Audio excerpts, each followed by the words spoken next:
Hi, so may nagtanong dito, ang tanong niya is how much po yung monthly, sir? Now, it depends kung private or government yung rehab center na pupuntahan mo.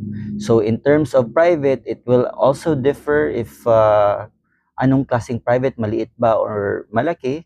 They may differ from like 45,000 going to 75,000 or more per month, and medyo mahal talaga siya kasi nga private. But for a government, it will also depend on the institution that the patient will be admitted. So, iba sa TRC Zamboanga, iba din sa TRC Bikutan, or sa TRC Agao, Cebu, or iba din sa TRC Bukidnon.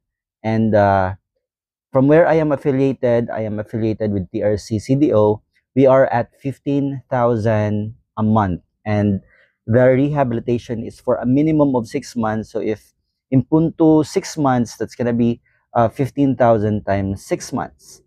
And kompleto na yan, from food to the shelter to the services to everything that the patient need is already part of the fee.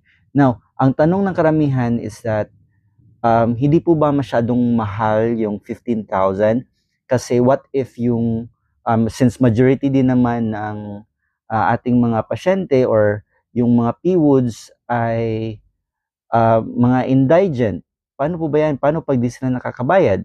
Well, ang sagot dyan is mainly meron po tayong mga social workers na nag-i-interview, nag-a-assess at saka nag-i-investigate kung ang isang tao ay totoo nga pong indigent. At if may proof, may case study na indigent siya, syempre pwede siya magkakaroon ng mga discounts like from 50% discount going to 75% discount or more.